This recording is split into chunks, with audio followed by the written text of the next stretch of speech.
श्री गणेशाय नमः। श्रावण मास महात्म्य अध्याय 24 कृष्ण अवतार महासेन की कथा।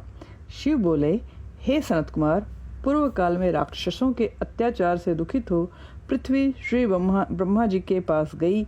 उसकी पुकार सुनकर ब्रह्मा जी क्षीर सागर में गए। वहां पर उन्होंने विष्णु भगवान से बहुत विनय करके पहले उन्हें प्रसन्न किया। फिर उन्होंने सारा वृत्तांत कह सुनाया। भगवान श्री हरि विष्णु ने ब्रह्मा जी और देवों को आश्वासन देकर कहा कि हे वासुदेव, वे वासुदेव की पत्नी की कोख से उत्पन्न हो पृथ्वी को भार मुक्त कर देंगे। फिर वे आकाश में विलीन हो गए। उन्होंने देवों को पृथ्वी पर जाकर यदुवंशियों के रूप में पैदा होने को कहा।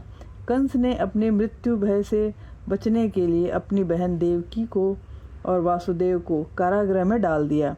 तब वासुदेव ने कृष्ण के पैदा होने पर एक रात उसे नंद बाबा के यहाँ पहुँचा दिया। कृष्ण ने बड़े होने पर मथुरा आकर अपने साथियों सहित कंस को मार डाला।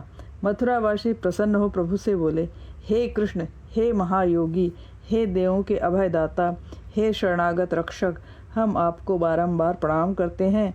आप हमारी रक्षा अवश्य करेंगे, क्योंकि हम सब आपकी शरण में हैं। आप हमारी विनती सुने। हे प्रभु, आपके जन्मदिन का किसी को भी आभास नहीं था। अब हम जान गए हैं, तो हम आपके निमित्त वर्धापनोत्सव अवश्य करेंगे। प्रभु ने उनका प्रेम देखकर जन्म दिवस पर होने वाले कार्य को बतलाया। उस विधि के अनुसार लोगों ने नियमानुसार व्रत किया। उपवासियों को प्रभु ने वर एवं आशीर्वाद दिया। शिव बोले, हे वत्स, अब मैं तुम्हें एक प्राचीन कथा कहता हूँ, जो इस प्रकार है। अंग देश में मित्ररजित नामक राजा हुआ था। उसके पुत्र का नाम महासेन था। वह अत्यंत साधु स्वभाव का था। वह अपनी प्रजा का तन मन धन से पालन एवं रक्षा करता था। जनता भी राजा को तन मन धन से प्यार करती थी। लेकिन अचानक कुसंगति के कारण राजा अधर्मी बन गया। वह वेद और पौराणिक शास्त्रों की निंदा करता था।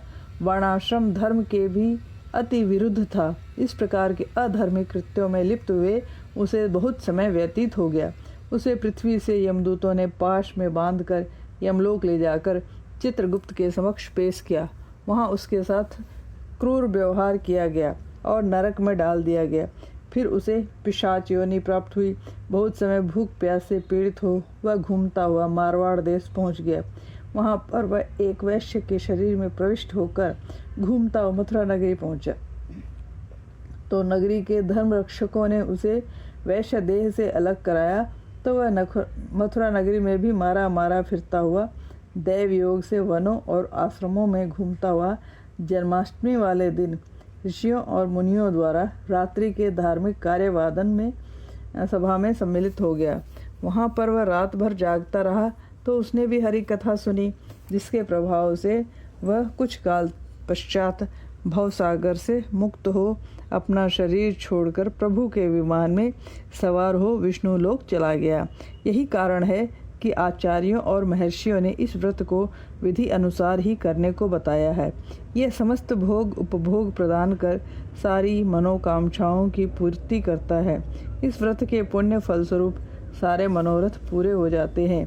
बैकुंठ में ही वह देवमान के अनुसार 1,00,000 साल तक सब प्रकार के भोग उपभोगों को भोग कर बचे हुए पुण्य के कारण ही पृथ्वी पर आता है।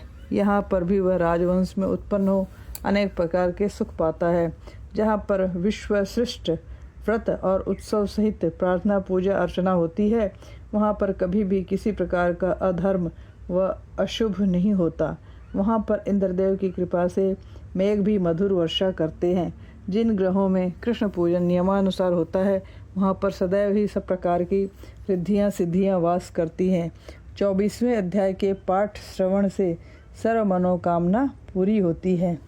हर हर महादेव, हर हर महादेव, हर हर महादेव।